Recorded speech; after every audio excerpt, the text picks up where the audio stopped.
तीर्थ के प्रणाम सुंदर सर जी।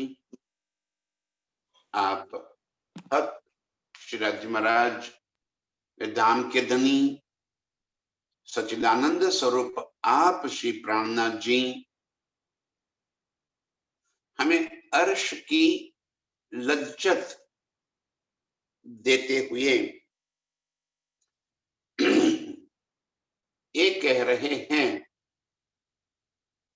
जो सुख प्रीतम हमें यहां पे दे रहे हैं, किस चीज के सुख? तो इस खेल में बिठाकर हमें अर्श के सुख दे रहे हैं।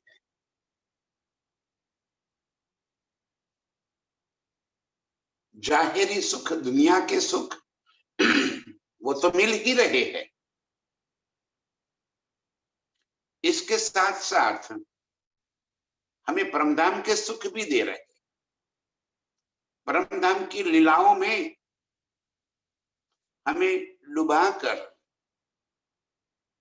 अपने दिल के भीतर छिपे सारे राज खोलकर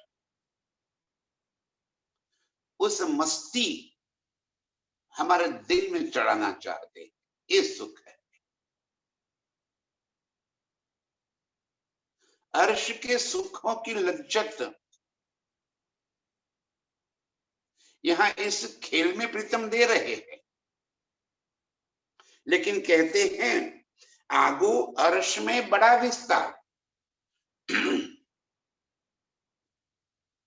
यहां आप जो सुख ले रहे हो उससे अनंत गुना अधिक सुख वास्तविक लीला में मिलेगा। जब अर्श में जागृत हो जाएंगे,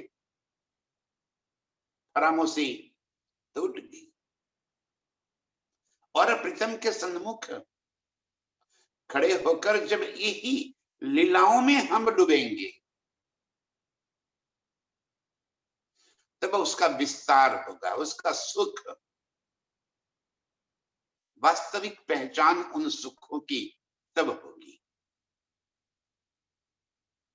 यहां तो बतावे तो कितना बतावे, एक शब्दों की मर्यादा है। यहां पे सुख की व्याख्या कैसे कही जाए, व्याख्या थोड़ी होती है उसकी।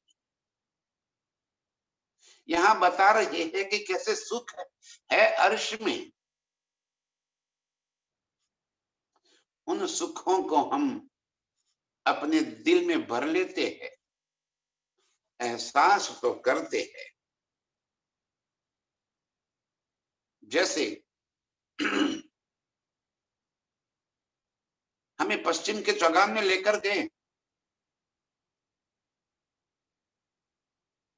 तो क्या है वहां पे, क्या लीला है?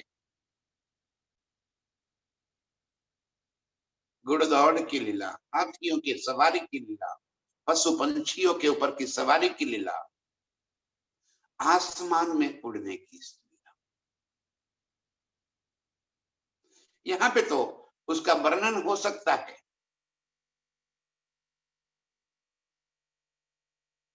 प्रीतम घोड़े के ऊपर असवार है, हम सब 12,000 रुपये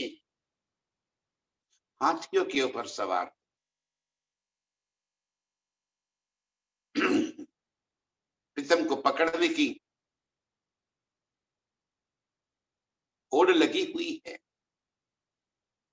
चारों तरफ से हमने प्रीतम को घेर लिया है। बस अभी अभी पकड़ में आएंगे, अभी पकड़ में आएंगे। और तभी प्रीतम का घोड़ा इस तरह से छलांग लगाता है, हाथियों की सूंड के ऊपर चढ़कर हम रूहों को एक चुम्मा देकर पीछे की तरफ कब उतर गया पता भी नहीं चला। फिर हम 12,000 ने अपने हाथियों को उस घोड़े के पीछे दौड़ाते चले गए, दौड़ाते चले गए, फिर घेर लिया। अब की बार यदि वो ऊपर आवे तो वहीं पे उनका हाथ पकड़कर खींच लेना है और फिर अपने गले लगा देना है। प्रीतम भी समझ गए और अब की बार अपने घोड़े को इतना छोटा कर दिया और हाथियों के पैरों के बीच से होते हुए पीछे की तरफ भाग गए।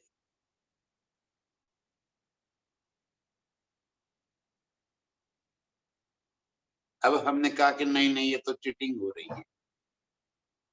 आप घोड़े के ऊपर हो इसीलिए पकड़ में नहीं आ रहे हो, चलो अब आप हाथी के ऊपर आ जाओ और हम घोड़े के ऊपर बैठकर आपको पकड़े। 12,000 सारी सखियां हम मिलकर घोड़ों के ऊपर असवार हो गई। प्रीतम हाथी के ऊपर असवार है और हाथी हम घोड़ों के पूंछ को पकड़ पकड़ के इस तरह से खींच के खड़े हैं। भागो तो सही, हमारा घोड़ा बिल्कुल कितनी बल कर रहा है, एक जरा सा भी हिल नहीं पा रहा। आनंद की, अति आनंद की लीला। और तभी प्रीतम एक छलांग लगाकर हमारे साथ बैठ गए, बाहों में बाहें भर के, और फिर जो दौड़ लगाई है पूरे पश्चिम के चौगान के चारों तरफ। ये बातें यहाँ पे बोलने से, दिल में धरने से जो सुख मिल रहा है उससे अनंत गुना सुख जब हम वास्तविक रूप में उस पश्चिम के चौगान में प्रीतम के संग लीला करते होंगे तब वो सुख मिलेगा।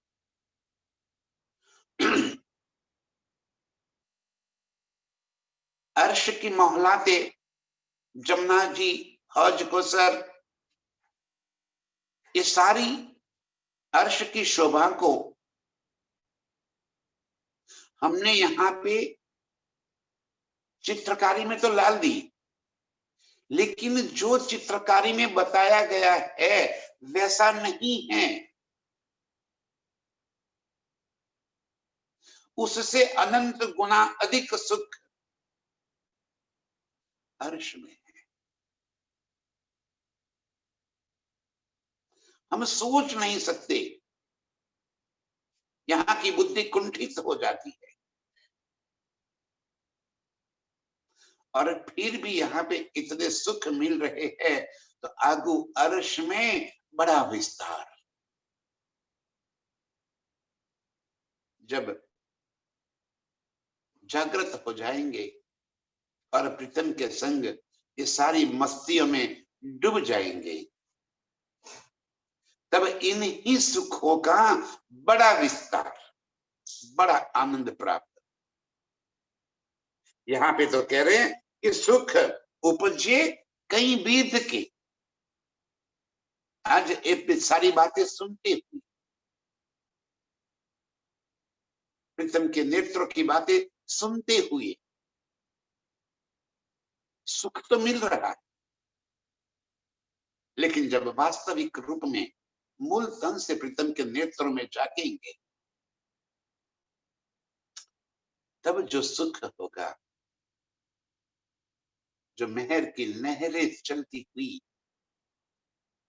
अपने दिल तक पहुंच जाएगी, उसका सुख कुछ और है। यहीं पे प्रीतम हमें अनंत सुख दे रहे हैं। खेल में भी वही सुख बता रहे हैं।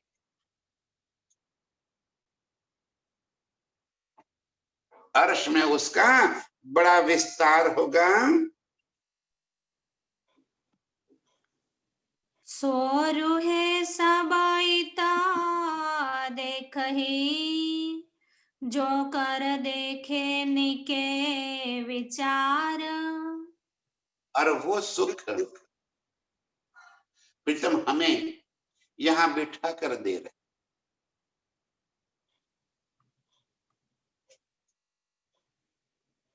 अर्श में किसी भी स्थान की शोभा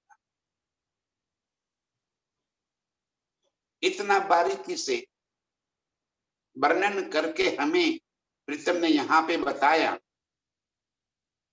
कि वो शोभा हमारे दिल के अंदर बिल्कुल बस जाती है और अनुभूति ऐसी आती है कि जैसे हम अर्श में प्रीतम के सन्मुख ही खड़े,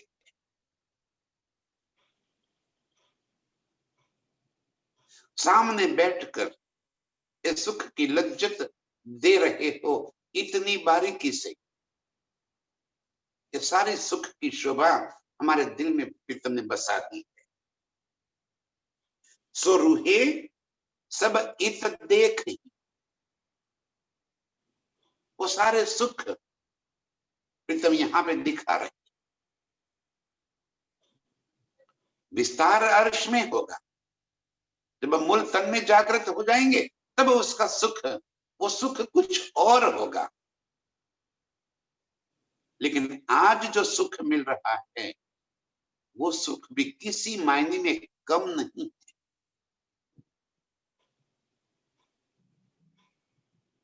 वो सारे सुख ने प्रीतम लेकर हमारे दिल के अंदर आकर बैठ गए और यहाँ पे खेल में उन सुखों की लज्जत हमें दे रहे हैं। जरा विचार तो करो, इस सुख हमारे भीतर कहां से आया, कैसे आया? आज तक इन बातों को संसार में कोई बता ही नहीं पाया, कोई जान नहीं पाया और न आज भी जान सकता है। वाणी संसार के अंदर गरज रही है, फिर भी ये सुख निस्बती रूपों के सिवा और कोई नहीं ले सकता। ये सुख आया ही निस्बती सुखों के वास्ते, निस्बती रूहों के वास्ते। दिल में जरा सोचो कि ये सुख धनी जी मुझे कैसे दे रहे हैं, मेरे दिल में बात कहां से आ गई?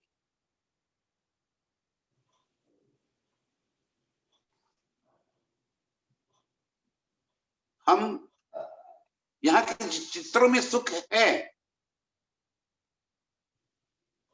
वो सुख सुख नहीं है, वो तो एक समझने के लिए यहाँ पे बताकर दे दिया।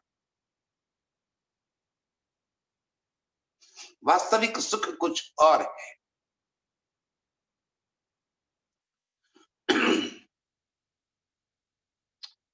और वो सुख प्रीतम हमें यहीं पे प्रदान कर रहे हैं। सो बिगर कहे सुख देत है, ये तो रूहो मांग्या मिलकर। अर्श में तो सारे सुख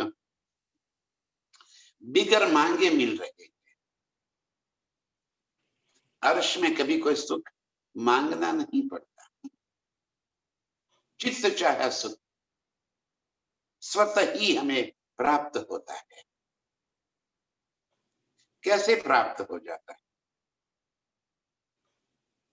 यही बात तो प्रीतम ने यहाँ पे दे दी कि अर्श की सारी प्रकृति रूहों ने, हम राज्य ने, हम रूहों के अधीन कर दी। क्योंकि सारी प्रकृति है क्या? राज्य के दिल का नूर। अर्श की प्रकृति राज्य का ही स्वरूप है, तो वो किसको रिझाने के लिए? अपने इष्ट के स्वरूप। और रूहों को रिझाने के वास्ते तो अर्श के सारे सुख है,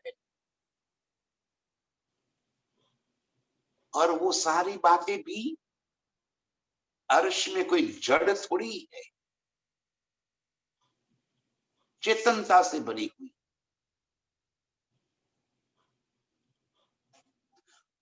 कोई स्थूल नहीं है अर्श की कोई भी चीज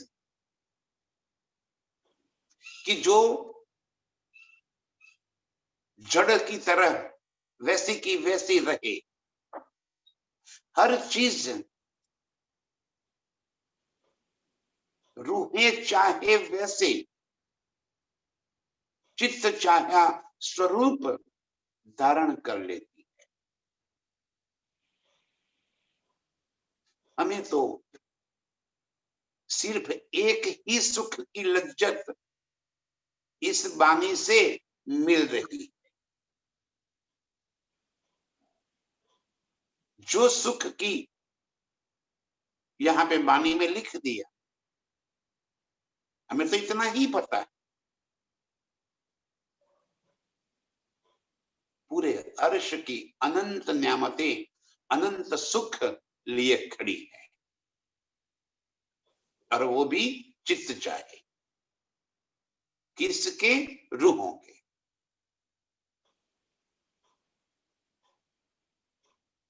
अर्श की सारी न्यामतें हमारा खिलवत खाना है,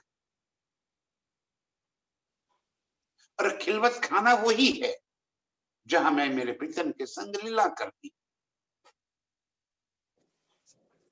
हमने फूलबाग शब्द सुनकर बस इतना ही समझ लिया कि जहां फूलों के बगीचे, फूलों के बगीचों के सिवा और कुछ नहीं ना, वो हमारे खिलवत खाना है। फूलबाग की फूलों की लताएं घेर कर जो मंडप बना दिया है, और उस मंडप के नीचे हमारे खिलवत की लीला। फवारे, जल की बूंदे थोड़ी गिर रही है, जल की चादरें गिर रही, और उन चादरों के बीच में प्रीतम के संग मेरी प्यार की लीलाएं।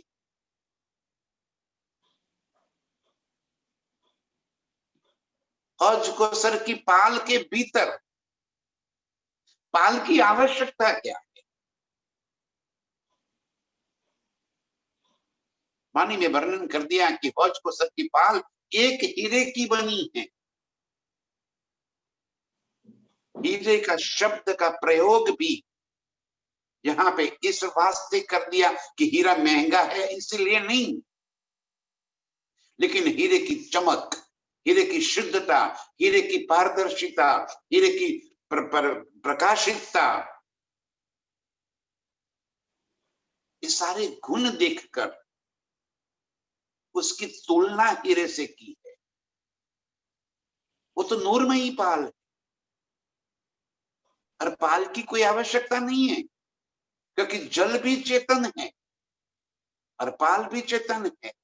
जल भी नूर का है, पाल भी नूर की है, नूर में समा जाएगा। लेकिन जल अपनी मर्यादा जानता है कि मुझे यहां से आगे नहीं बढ़ना, वो स्वतः ही नहीं रुक जाएगा। पाल नहीं होगी फिर भी जल वहीं पे रुका रहेगा। पाल तो हमारी खिलवत के लिए। प्रीतम हमें उस हौज को सर के सुख देना चाहते, उस पाल के भीतर के मोहलातों के सुख देना चाहते, हौज को सर के अनंत जल के जीवों के सुख देना चाहते। हौज को सर की पाल के ऊपर के बड़े वन के वृक्षों की हारें, और वृक्ष भी क्या, यहाँ के वृक्ष के जैसे वृक्ष थोड़ी है। वृक्ष के अंदर मूल मूल होते हैं, तना होता है, डालियां, पत्ते, फूल और फल, ये सारे के सारे जैसे जवेरों के अनंत तेज से चमक रहे, कांच की तरह एक एक पत्ते के अंदर कई प्रकार के प्रतिबिंब झलक रहे हैं। पाल के ऊपर जब हम प्रीतम के संग खड़े हो जाते हैं तो हमारे प्रतिबिंब उसी बड़े वन के वृक्षों के एक एक पत्ते के अंदर अनंत प्रतिबिंब हो जाते हैं।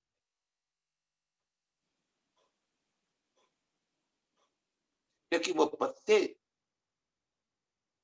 जवेरों के हैं, इसीलिए हीरे का नाम ले लिया।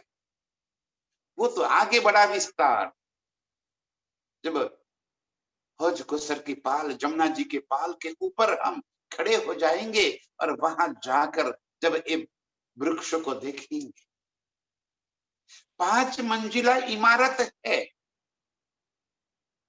और वृक्ष थोड़ी,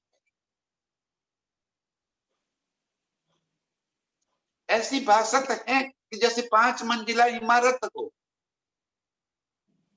वृक्ष की एक एक डाली दूसरी डाली से इस कदर जुड़ गई है कि बीच में एक बाल जावे इतना भी जगह नहीं है। और एक बड़े वन के वृक्षों की प्रतिबिंब जब जल के अंदर गिर जाती है, जल के अंदर पड़ती है, ऐसा लग रहा है कि पाल के ऊपर भी वृक्ष है और पाल के नीचे भी वृक्ष है।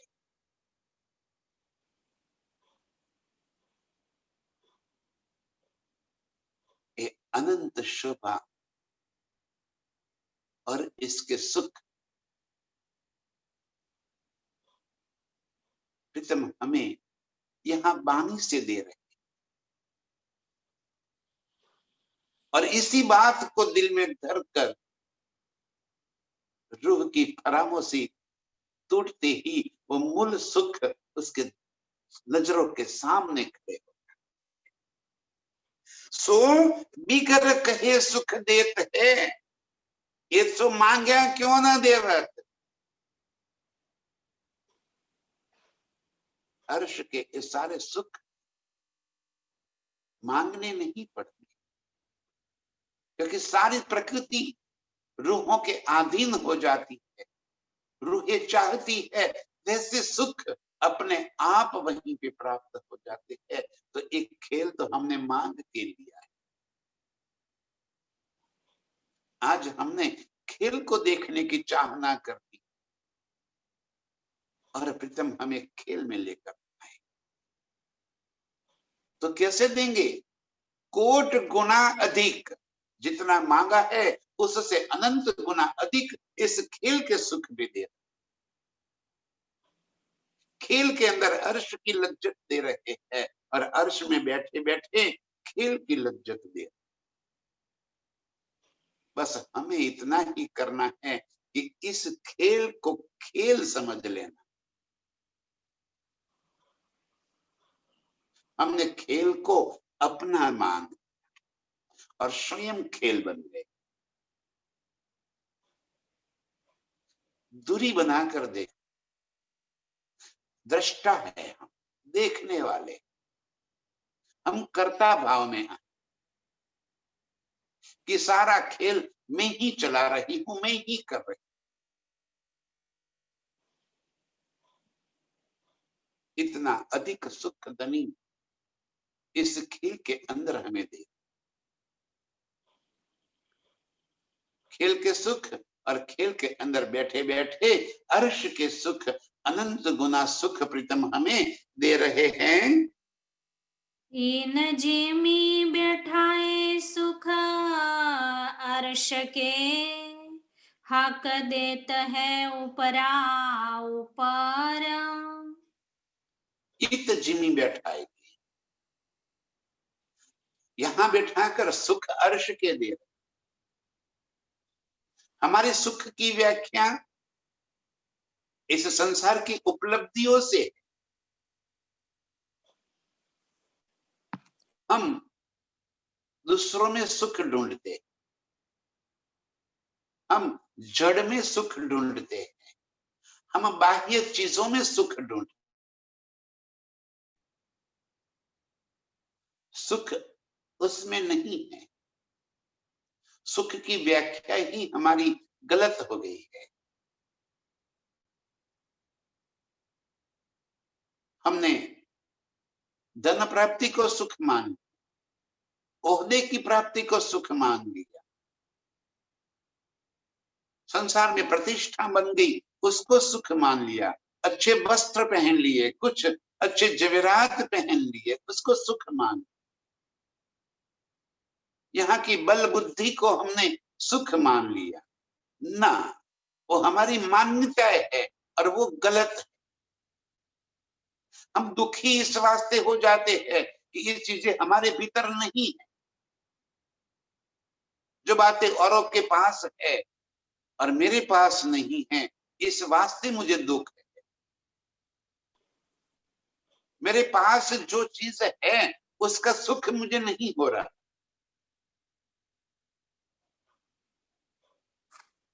इंडिया वाला सोच रहा है कि अमेरिका में सुख है, अमेरिका वाला सोच रहा है कि इंडिया में सुख। सुख है किधर? तो सुख है हमारे भीतर। बार बार प्रीतम ने कहा कि जो भीतर गया सो भी तर गया। हम भीतर नहीं जानते, बाह्य सुखों की लालसा में डूबे रहे। प्रीतम कह रहे हैं इन जिमी बैठाए सुख अर्श के, यहां बैठा कर हमें परमधाम के सारे सुख दे। जो सच्चे सुख है वो सुख दे। हक देत है ऊपरा ऊपर, निस्बती रूहों को प्रीतम वही तो सुख जो उनके पास है। उनके पास अखंड के सुख है, अर्श के सुख।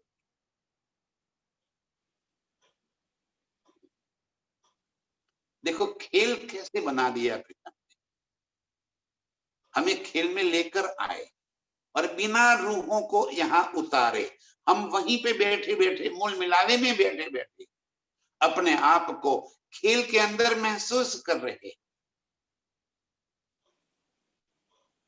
बस यही तो कारीगरी है, जो नहीं है उसी को पकड़ने को दौड़ रहे हैं। मृग जल के पीछे हम भाग रहे हैं, मृग जल को सच्चा जल मानकर उसके प्यास बुझाने के लिए दौड़ रहे। प्रीतम हमें मृग जल की पहचान करा रहे कि वास्तविक जल नहीं है, ये मृग जल है। जिन तृष्णाओं के पीछे हम भाग रहे हैं वो मृग जल है। प्रीतम सच्चे सुख दे, इत जिमी बैठाए के सुख देवे अर्श का।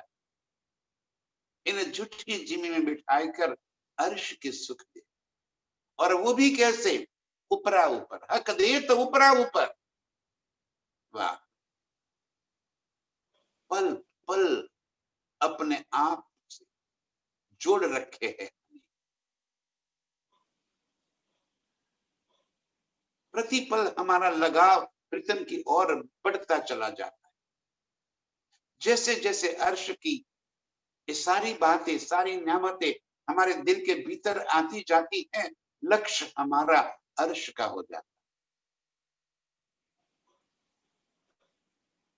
मृग जल की पहचान, कितना भी दौड़ेंगे, कितना भी दौड़ेंगे, पता है हाथ कुछ नहीं आना, कि जो है ही नहीं वो हाथ कहां से आए। इसीलिए प्रीतम हमें इस खेल में बैठाकर सुख अर्श के देत है और वो भी भर भर प्याले पिलावत।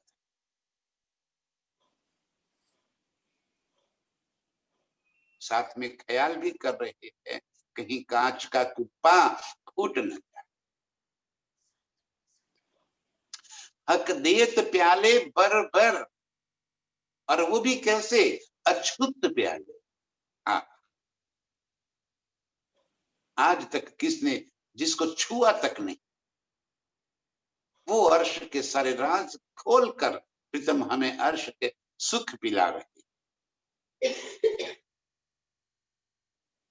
इन सुखों को दिल में भी बसा लेना, ये सच्चे सुख है। तृष्णाओं को मार कर प्रीतम की और लक्ष्य बन जा। 25 पक्षों के सुख को दिल में भर लेना और इस तरह अपने निज स्वरूप में जागृत हो जाना, ये हमारा लक्ष्य है। धुनी में बैठाए न्यारे दुनी से, किए ऐसी जुगत बनाए। कैसे युक्ति कर दी हमने, दुनी में बिठाए न्यारे दुनी से। हम है कहां, अर्श में, मूल मिलावे में। सुरता को लेकर आए दुनिया में, तो हम अपने आप को दुनिया में पाने लगे कि हम दुनिया के अंदर पहुंच गए हैं। ये तन धारण कर रखा है और इस तन से होने वाली एक एक लीला को हम अर्श में बैठे बैठे ये मान रहे हैं कि मैं दुनिया में पहुंच गया। इस संसार के सुखों के अंदर डूबे हुए, संसार की लीलाओं में हम मस्त हो। अब यहां आकर प्रीतम ने हमें उज्जत दे दी, दावा दे दिया कि तू तो ब्रह्म सृष्टि है, मेरी अंगना है, अर्श से आई। अर्श के एक एक सुखों को याद दिलाकर हमारे दिल के भीतर भर, और यहां बिठाकर सुख अर्श के दे रहे हैं। जैसे ही अर्श में बिठाकर संसार को दिखा रहे हैं, ऐसे ही संसार में लेकर आके अभी अर्श दिखा रहे हैं। जिस तरह लेकर आए उसी तरह सुरता को वापिस मोड़ रहे। दुनी में बैठाकर न्यारे दुनी से,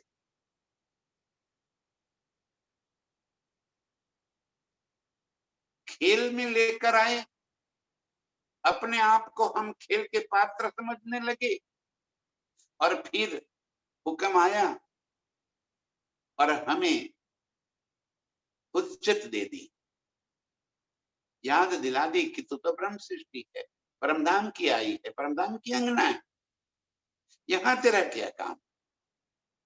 और यहां बैठे बैठे हमें फिर अर्श में बिठा दिए। ये तन जो हमने धारण कर रखा है, वो अर्श के दिल के खेल के अंदर रहते हुए भी हम अपने आप को अर्श में महसूस करते। जैसे अभी मैंने हज को सर की पाल बता दी, तो बैठे तो हम यहाँ पे है, अपने आप को हम हज को सर की पाल के ऊपर महसूस करते हैं, पश्चिम के चौगान में महसूस करते हैं। दुनी में बैठाकर न्यारे दुनी से खेल में लेकर आकर खेल से हमें अलग कर दिया, ऐसी जुगत बनाए, ये युक्ति कर दी प्रीतम ने। यही तो करामात है मेरे प्रीतम। खेल मांगा तब भी प्रीतम ने कहा कि रूहे, मैं तुम्हें जुदा तो कर नहीं सकता, तुम मेरे अंग हो। अब चरणों में बिठाए कर खेल दिखा रहे हैं और खेल में आकर हमें फिर उनके चरणों से जोड़ रहे। ये कारीगरी है प्रीतम की, ये उनकी जुगल, जुगत माने युक्ति, युक्ति करके हमें फिर अर्श में जगा रहे हैं। सुख दिए दो ठौर के, अर्श दुनी बीच बैठाए। सुख दिए दोनों ठौर के, अर्श जिमी बैठाए। बैठाए हैं हमें परम धाम में, और वहां बैठे बैठे देखो दोनों ठौर के सुख ले रहे हैं। सुरता से हम खेल के अंदर आ गए तो खेल के सुख की लज्जतें भी ले रहे। पर तुमने इस तन की हुज्जत ले ली है, तभी तो खेल का आनंद आ रहा है। और एक खेल का आनंद सिर्फ देखा कर नहीं दे रहे हैं, उसमें डुबा कर दे रहे। दिल से दिल का जुड़ान करके दे रहे। ये तन की जो मैं खुदी है, उस मैं खुदी को परात्म ने ले ली। वो अपने आप को, इस खेल के इस पात्र को समझ रही है। परात्म ये मान लिया कि मैं जिंती हूं, या मैं फलाना हूं, मैं ढिंकना हूं। यहाँ के जो स्वरूप मिले, जो नाम मिले हैं, वो अर्श में बैठे बैठे वो इस तन की लज्जत लेते हुए इस खेल का सुख ले रहे। और यहाँ पे आकर हमें कह दिया कि तू अर्श की रूह है, और अर्श के सुख इस दिल के अंदर भर रहे हैं। अर्श में बैठाकर सुख दुनी के, और दुनी में बैठाकर सुख अर्श के। दोनों तनों को, मूल तन और एक सपने का खेल का तन, दोनों तनों को सुख दे रहे। मूल तनों को खेल का सुख, और खेल के तन को मूल तन का सुख। ऐसी युक्ति कर रखी है प्रीतम ने। अरे युक्ति करके हमें ये दोनों ठौर के सुख दे रहे हैं। दुनी में बैठाए कर न्यारे दुनी से ये ऐसी जुगत बनाए। युक्ति पूर्वक हमें दुनिया में बिठाकर दुनिया से न्यारे कर दिए, और कहाँ के बना दिए? परमधाम के। हम सब यही तो बोल रहे हैं कि हम तो परमधाम से आए हैं, हमारा इस दुनिया से कोई लेना देना नहीं है। और जैसे ही चितवन में डूबते हैं तो अर्श के सारे सुख हमारे दिल में बस जाते। और इसी तरह सुख दिए दो ठौर के, खेल के भी सुख मिले और अर्श के भी सुख मिले। इन जिमी बैठाए के सुख अर्श के हक देत है ऊपरा ऊपर। यहाँ पे बैठा के अर्श के सुख दे रहे हैं, अर्श में बैठाए कर खेल के सुख दे रहे। एक हिकमत कर रखी है, एक कारीगरी जादूगरी कर दी, क्योंकि हमने ही तो मांगा खेल, और जिसे मांगा वैसे ही खेल हमें दिखा रहे, नजरों से दूर भी नहीं कर रहे, चरणों में बिठा के रखे। जैसे कुम्हार माटी का घड़ा बनाता है तो ऊपर से कूटता है, लेकिन नीचे अपना हाथ रखता है।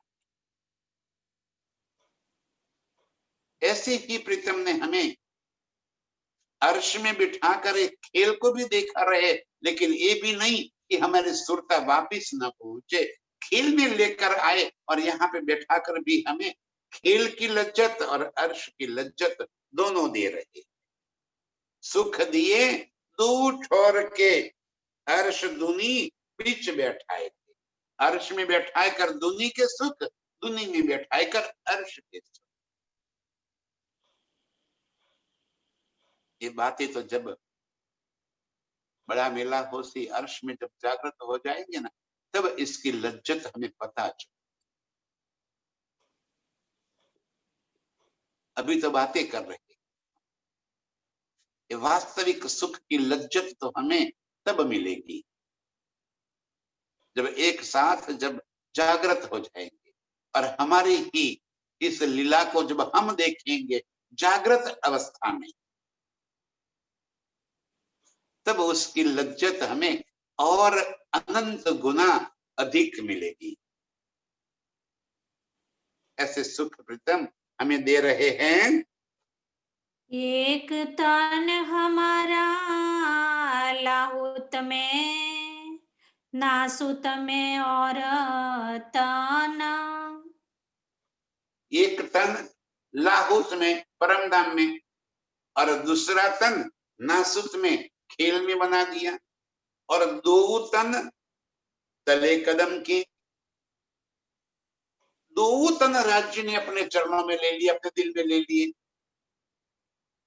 ये सपने के खेल को भी अपने दिल में ले लिया, और इसी खेल को अपने दिल के अंदर चलाकर अर्श की रूहों को चरण में बिठा कर दिखा रहे।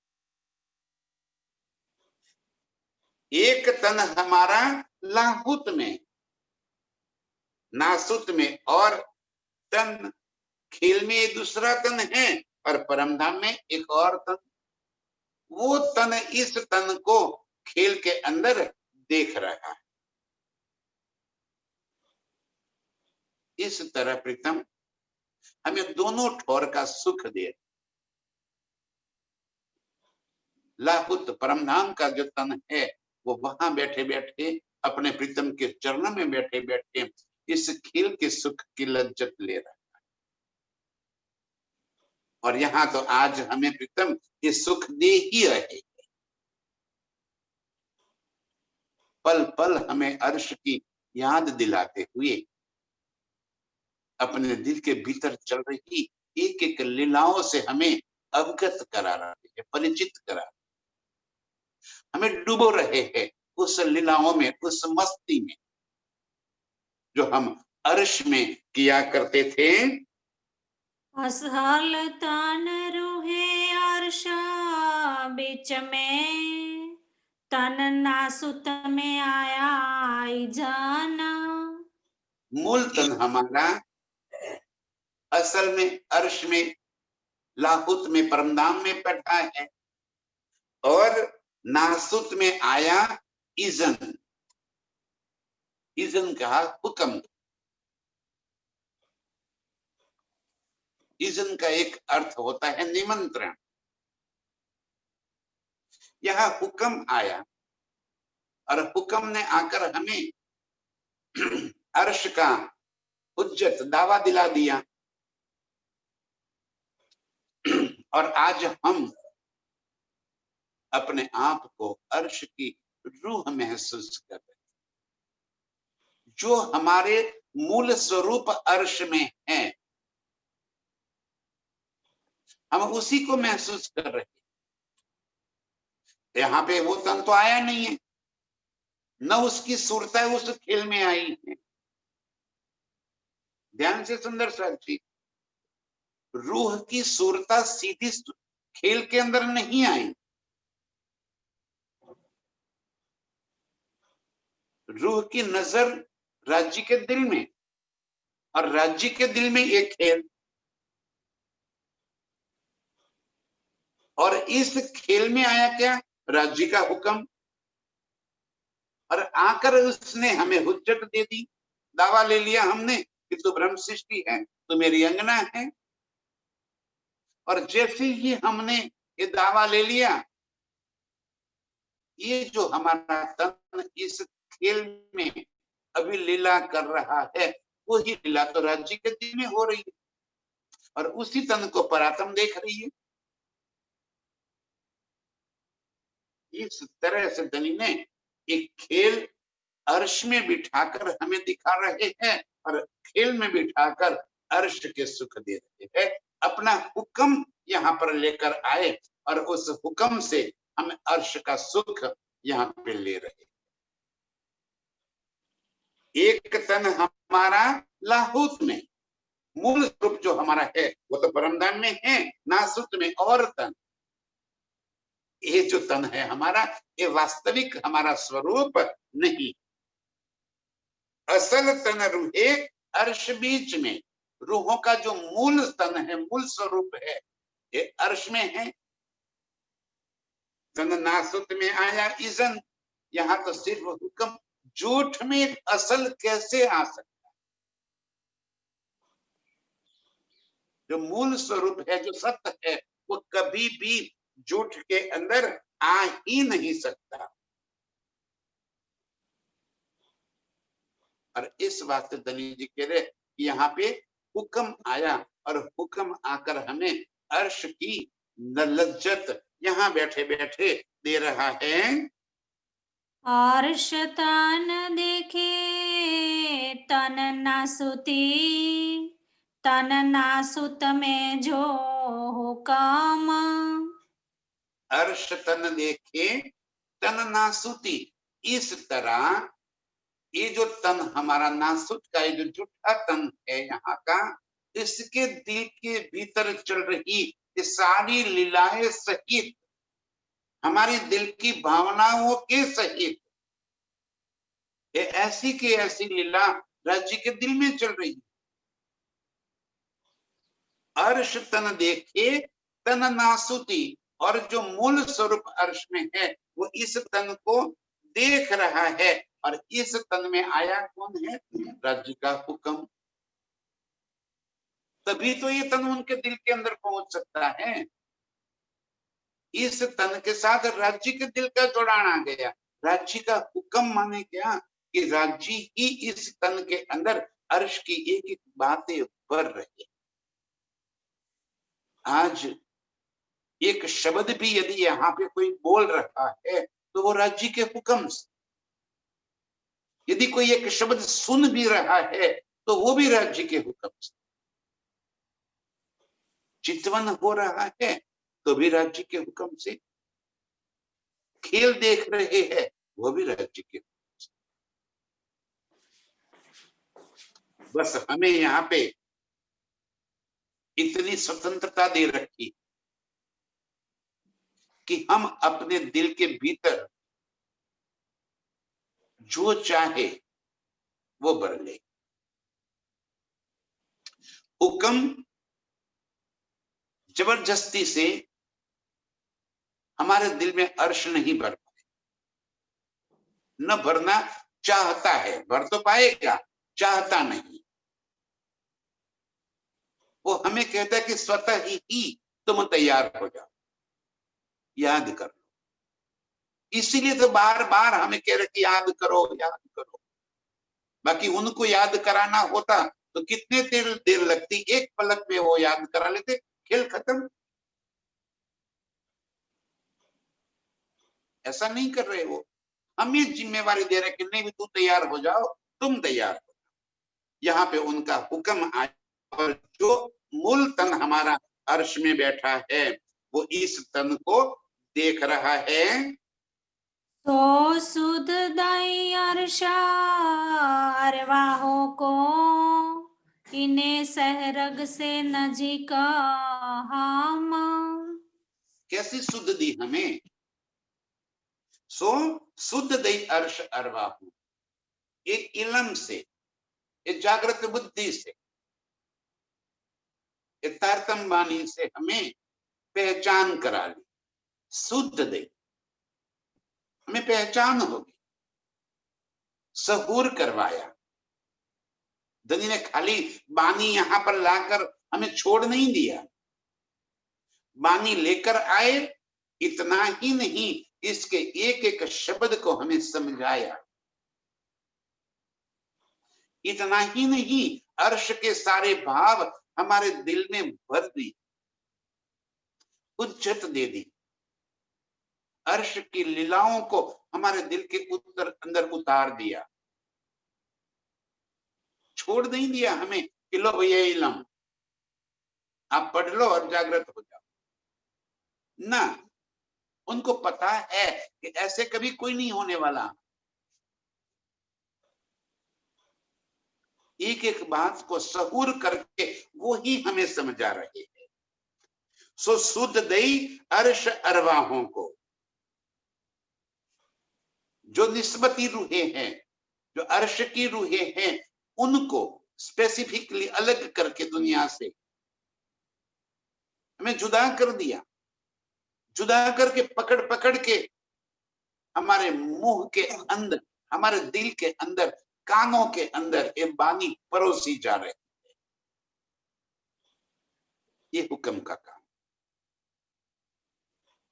धनी का हुक्म ही हमें अर्श की बातें याद दिलाकर जगा रहा है। सो सुध दे अर्श अरवाहू। इस तरह धनी का इल्म हमें यहाँ पे जगा रहा है। और तब हम सहरग से नजीक प्रीतम के पास अपने आप को महसूस करते। ये जितनी देर हम चर्चा में बैठते हैं, चितवन में बैठते हैं, इतनी देर हम अपने आप को परमधाम में महसूस कर लेते हैं कि हम प्रीतम के चरणों में बैठे। इस तरह से सहरग से नजीक कर दिया। इस तरह से इस दिल के अंदर पूरा परमधाम लाके भर दिया। सहरग का प्राणनली, प्राणनली क्या? प्राणनली हमारे चित्त के अंदर अर्श भर दिया। अब हमारे बोल चाल सोच विचार एक एक लफ्ज में अर्श के सिवा और कोई बात निकलेगी ही नहीं। इस तरह से परमधाम हमारे सहरग से नजीक कर दिया। इलम दिया। शुद्ध माने क्या? इलम। शुद्ध माने पहचान। सो शुद्ध दे अर्श अरवाहों को। किसको दिया इलम? अर्श अरवाहों को, निस्बतियों। दुनिया सारी सुन रही है, दिल में उनके ही उतरेगा जिनको राज्य से मूल निस्बत है। वही बल करेंगे, वही पीछे पड़ जाएंगे कि मुझे तो ये सुख चाहिए ही चाहिए,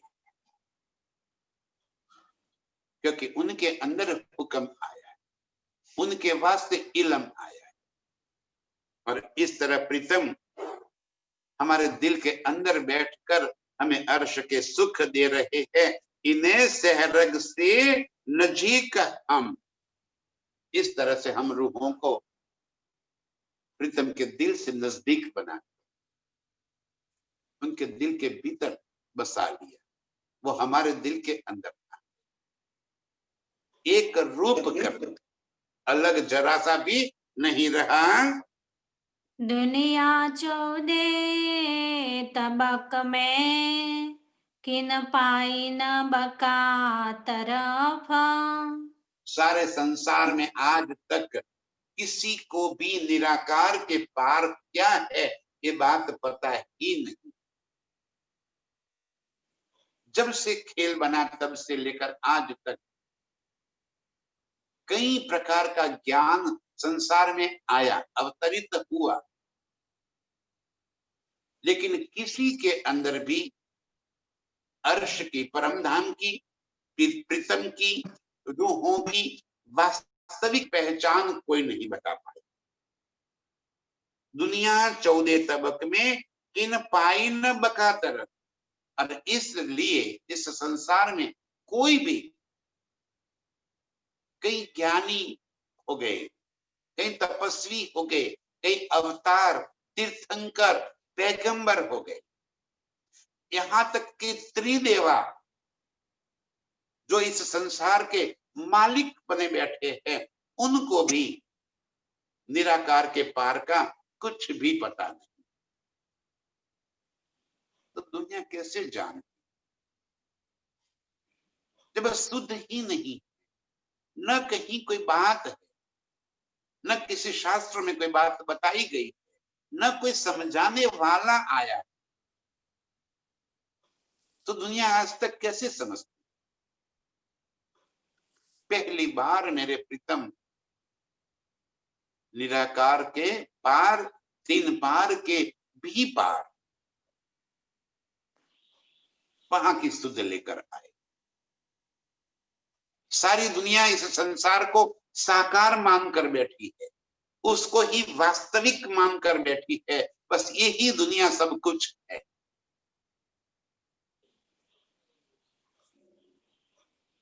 इस सारी भ्रांतियों को मिटा दिया।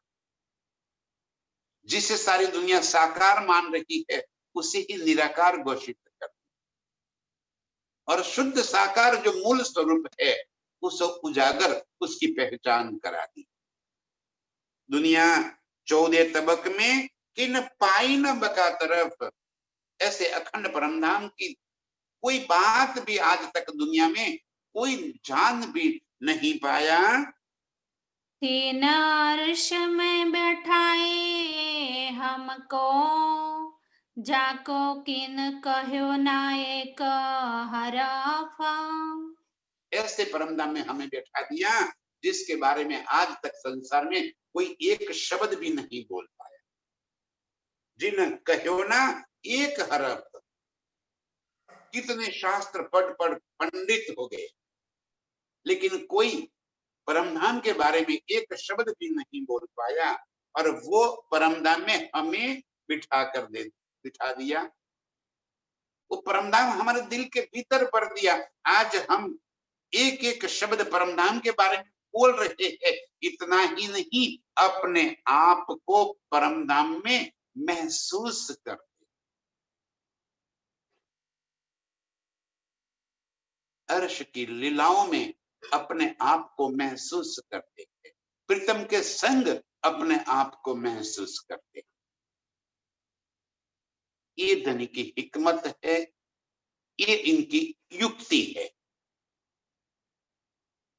खेल में बिठाकर अर्श बता दिया, अर्श में बिठाकर खेल बता दिया।